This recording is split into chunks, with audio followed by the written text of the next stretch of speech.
can market that for you. Hey. Sorry, you know, this is supposed to be his show, but I always interrupt. As you know, if you've been here before, I actually enjoyed interrupting him. Of course, he works for me, so he can't say anything. And he pays me to make my head in this ocean. Yeah, Ross. Yeah, shake your head. Anyway, we have this universal adhesive cleaner, and this stuff works really well. And you know, it's paint safe. It just works. You know, we use it a lot to take inspection stickers off of cars. You know, the leftover the residue. But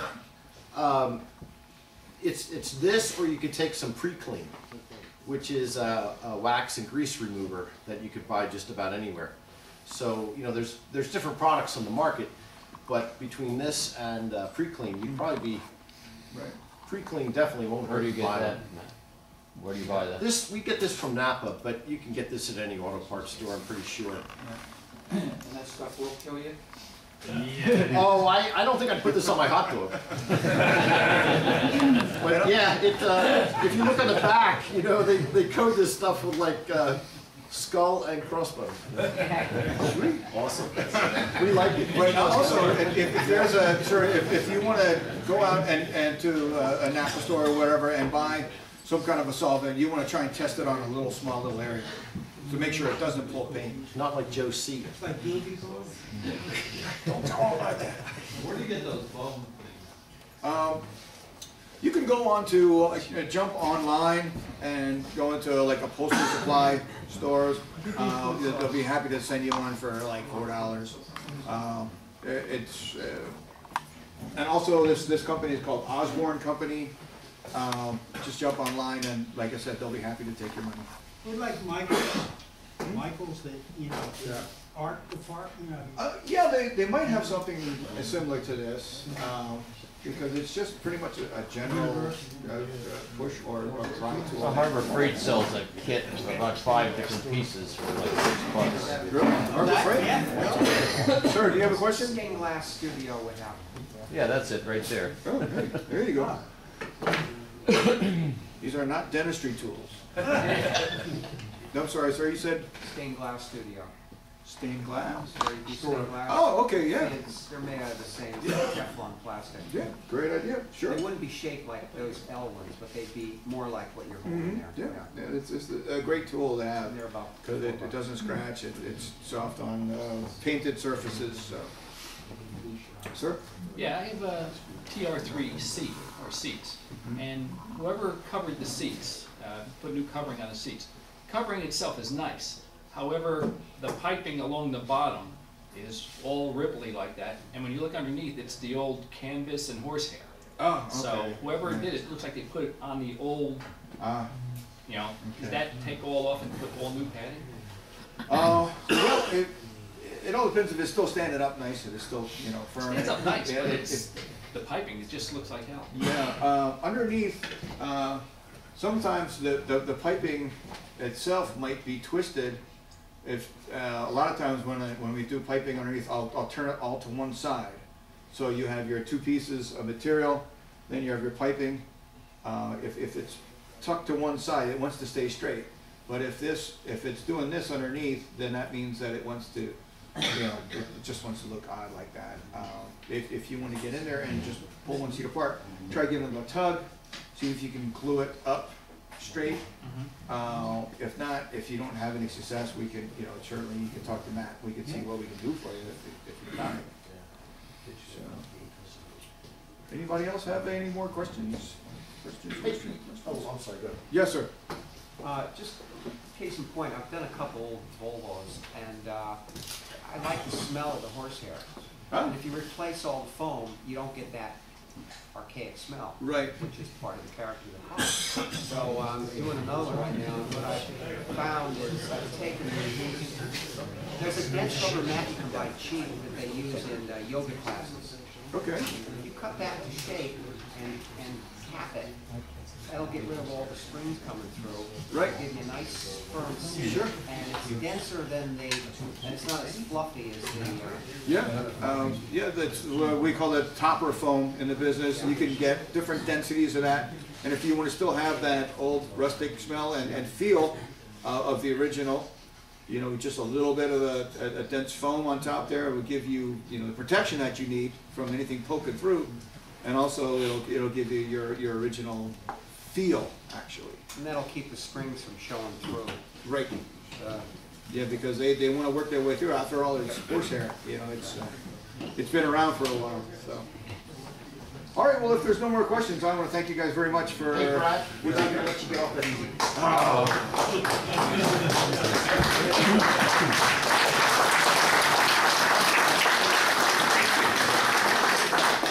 I just wanted to ask him real quick.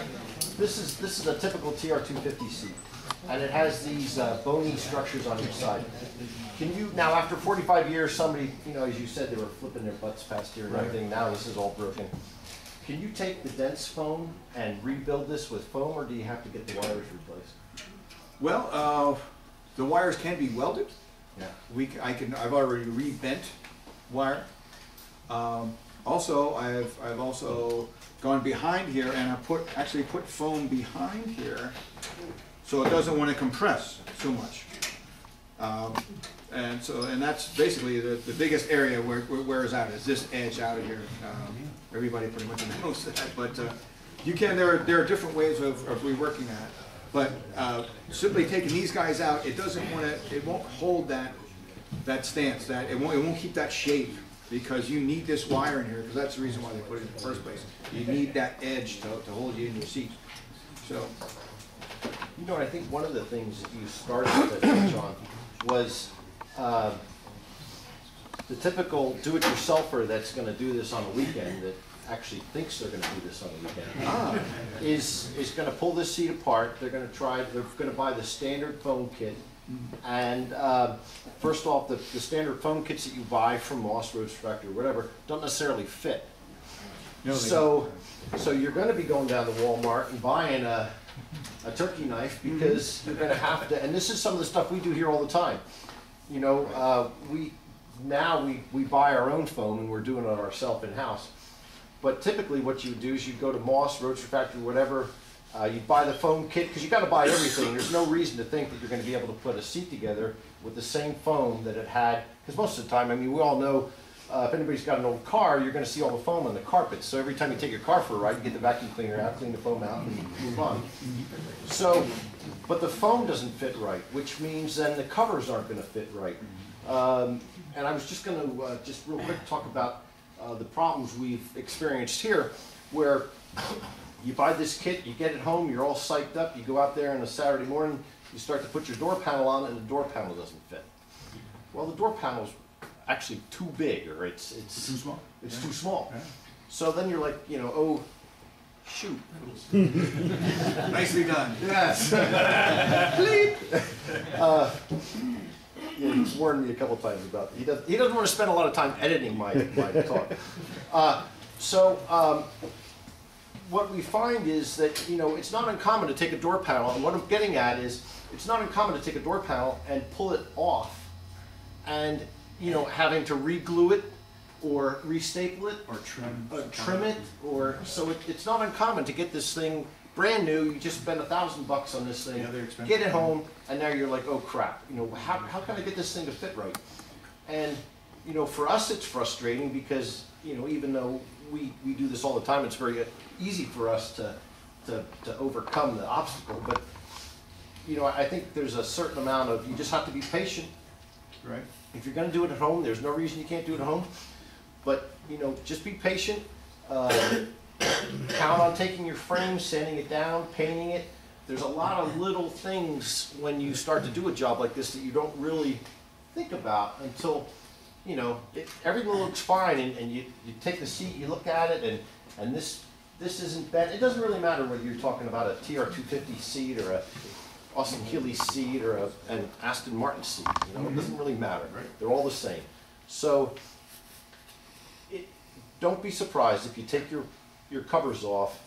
your foam's gonna be shot, the bladder's shot, you know, you're gonna sand this thing down, you're gonna paint it, because as he said before, you know, you don't wanna do this thing twice, you just wanna do it once. Right, So- it's a proverbial open a can of worms. You don't know what you're gonna get until you open it up. Do all the kits come from the same place? I can't imagine, I'm sure there's what's that company called in Washington State? What are they, Northwest? Northwest, something, I can't remember the name of it. But, you know, they sell interiors. You know, sometimes we get a Moss part number on a Roadster Factory box. We get a Roadster Factory box with a Moss part number. You have British Victoria out there. I can't imagine there's a bazillion people making this stuff for these cars, but There's no one that you prefer over another in terms of the quality of their workmanship? Not really, because it's all pretty much made the same. you know, I think it kind of, sometimes it's just a run of it's the dumb luck or the run of the mill, where we can, you know, once in a while the customer will buy the parts, we'll bring it in, and we'll install the parts. We did an interior on a TR6, this is a long time ago, and he got that interior kit from British Victoria. And it was probably one of the best kits that I had ever installed. And I think it was just dumb luck. It's the only thing I can think about. The only thing we didn't know is, and he's not here today, so I can talk about him. He weighed about 300 pounds. And, you know, I'm just about to deliver the car. Guy gets to the shop, sits in the seat, and pulls the seat up. I almost had a heart attack. He didn't see it, so I had to take it back, and I had one of these upholsterers that I was using back in the time, and we ended up having to strip the seat. And you know how when you get a little heavy, you let your pants out? Well, we ended up I'm just speaking for myself. When we ended up actually letting the seat out just a hair, so when the guy sat down in the seat again, we didn't have to worry. It just almost freaked me out. I was like, oh, come on, let's go look at the other part of the car. So, you know, it can get very frustrating when you're doing this work, but, you know, I think it just boils down to patience. And Plenty of seats that I've come across, and customer comes in, you know, I want new seating, et cetera, I take apart seat, and then there's a little mouse condo. ooh, yeah. Holy cow, that's like And that stuff will kill you. 60%. That stuff will. The mouse droppings are really are quite nasty. So you put on the respirator, take it all out, take a picture, show the customer, and that's not my seat. I don't have a mouse condo. I'm like, yeah, it's actually is. Sir. So when you do reupholstery, do you cut from a pattern, or how do you do that if you're not buying a kit? What I do is I take the old seat. Very carefully with a razor knife, I cut all the seams apart, lay it out, pattern, cut out, resew it, install. You know, the perfect example for that is the Aston Martin. Yeah, the Aston Martin that's a perfect example. Because there's no kit for that. And we went out to that place he called Garrett, and we ordered 3.5 cows, yeah. 3.5 cowhides. I mean, it came in a freaking box, like, you know, what is yeah, it? and the cowhides range, some are 54 to 60 square feet. So I have a 4x8 table out there, and it's hanging off the side. That's how big these cows are. But by the time you got done patterning, and you have to take everything apart and pattern them as close together, because you don't want to waste any of that leather. You cut it out, you mark, run through the sewing machine, wrap over and install. It's time consuming. They do that on TV every week and it only takes 20 minutes. Well, you know, Spanish you can take your car down to Pottstown, they'll paint it in half an hour. This does in reference to the fit of the kits. Wouldn't that a lot of that be contributed to the manufacturing methods when the car was originally built? Like on the line, I'm sure there was a lot, my understanding, there was a lot of variability in how things were done on the line and the manufacturing methods back when the car was actually put together. Right. So when they have a kit, the manufacturing, yeah, exactly. And the way it's made now, where they source the parts from, they're actually going by a little bit different manufacturing method, where today, the tolerances are probably a little closer than what they were when the car was built. So But for them to hence get the that variability. pattern, you know, Yeah, this bolster that's- pattern, they had to make that, I'm sure that they don't have the original pattern Exactly. from 1957. Yeah, that's, So they're basically taking this, cutting it apart on the seams, laying it on a piece of table, table rather, a piece of paper and tracing it, and then that's what they go by. So if this has been stretched out, then that's what the rest of the seats are gonna look like. And so, And that's a good point, because that's probably where these door panels are coming from. You get a door panel, Yeah. and it's just made wrong, but then the next they make 200 of them. quadruple Yeah, is gonna yeah. be wrong as well. So, yeah, a lot of times we have to adjust. Sir? What's the difference in cost between leather and vinyl? And is there a labor difference in cost also? No, there's no labor difference, because if you're getting a leather seat that's been pre-assembled, for me to put it on, it's the same motion. The cost might be double. You know, you can jump online, you can, you know, Moss Motors or whoever, you know, you prefer. No, I meant if you were doing it. Oh, if I was doing it, the cost, the cost itself, is, you know, the material. You know, the cowhides are expensive. And Is if it you're, 2 times or? no, probably more than that, I'm sorry. Is he talking about just a stock and work from scratch? Yeah, from a scratch seat that I have to actually create and say, if this seat, you can't buy this seat already made in leather. No, I'm talking about a TR6 that you would take and redo. Oh, okay. That, you can buy leather seats already pre-assembled. So in that case, that would save you some money. But if I had to take it apart, cut it apart, pattern it on leather, and then assemble it, because there's a little bit more involved sewing the leather together than vinyl. Because the vinyl you just shove through and you're good to go. Where the leather, there's a lot of times I like to put this 1/8 inch foam underneath it as like a backer. So it's just a little bit more labor intensive, but it's the material itself is the expense. So I hope that answers your question.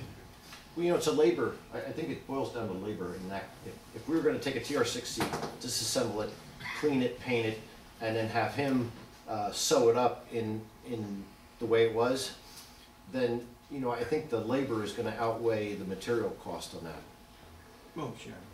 So you could, you know, and there's really nothing wrong with the typical kit that's out there today for the TR6, whether you get leather seating surfaces or whether you get vinyl seating surfaces. You know, you're really only, this is leather, everything else is vinyl anyway. Right. So, Absolutely. you know, tit for tat, you're not really getting the, you know, Full leather. yeah, Sir? but I remember years ago, vinyl, you know, if you got a cut in your vinyl or a crack in your vinyl, there were these patches you can lay on top, iron them, and so supposedly, Yeah, do they still make that? Is it any darn good? No, that's all. he uses Smoke and a mural mirrors. type. That's smoke and mirrors on, you know, the TV commercials. Hey, look, it's brand new. Because basically you're trying to adhere to something that's vinyl, and you know, there's a lot of glues that don't want to hold on to that, and there's a lot of, you can get, I know there are some companies that will come by to your place or your car and try and fill that in for you, and then they have to put the exact pattern on there, because there are different vinyls have different patterns. And it's just gonna, you know, your car gets hot, it gets cold, you know, you're rubbing up against it, that stuff's just gonna start to wear away again, and most of the time, it's this left bolster over here. That's, Well, I'm talking about non-flexible surfaces, dashes, door panels. I've never really had a lot of success with trying to fix like a crash pad. yeah. It just doesn't, the sun just beats the hell out of everything. And yes, you could, I don't think it could ever not be unnoticeable. Whether you try to glue it with one of those plastic repairs, or whether you try to put that thing on there, I mean, we've seen them over the years, but, you know, it's certainly better than maybe tearing apart, you know, taking the glass out. And taking also the they have frame off. the dash caps that you can buy, and they're good quality, and they're meant to slip right over your existing cap, and a lot of them are such so well made that you really can't tell the difference. But what I would do is a lot of dashes from the heat, when the sun beating on that, all that vinyl wants to expand. So it's expanding into each other, and it has no place to go, so it goes up and cracks. So what I would do is, you know, you're going to put a new cap on there, you go in there with a razor knife and actually cut that peak off.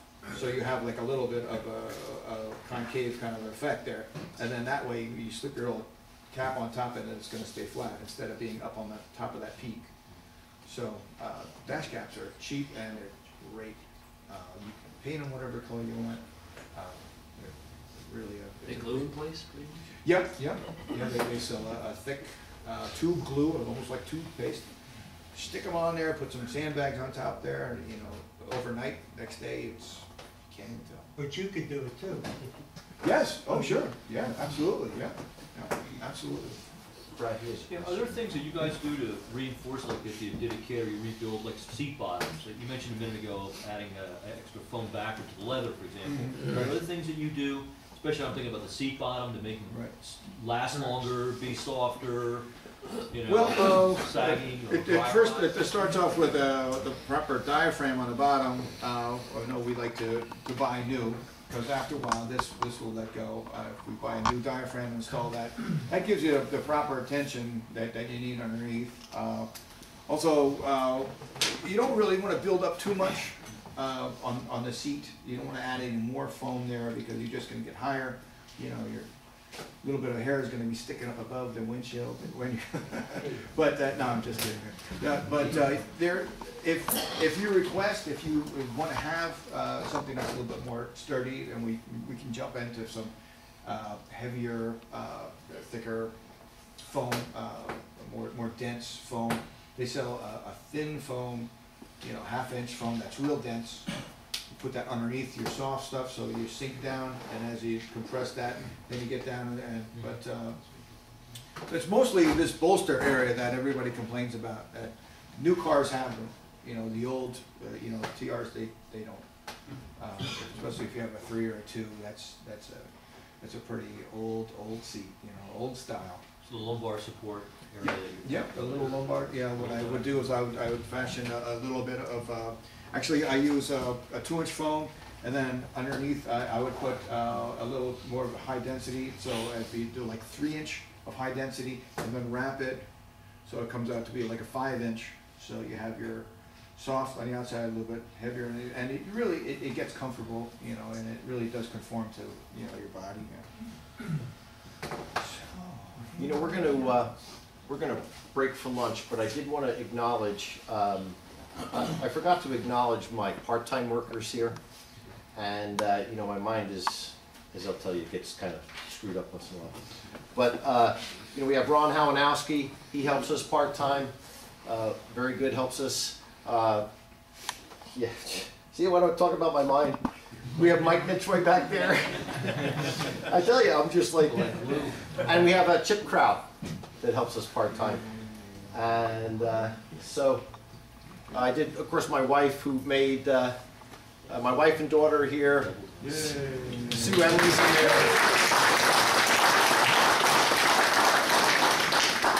So the nice thing about it is I don't necessarily have to know everybody's name. I just, you know, they know who I'm talking about. They just, you know. Hey, Matt, you know, you didn't introduce your wife by name. Did you forget? Thanks, Bill. We don't have a dog, so there's no doghouse. And that's, I think that's about it. You know, we were going to talk about some other things, but I think by the time everybody gets food and sits down, you know, if you have any questions, please, everybody's here. Ask any questions you want.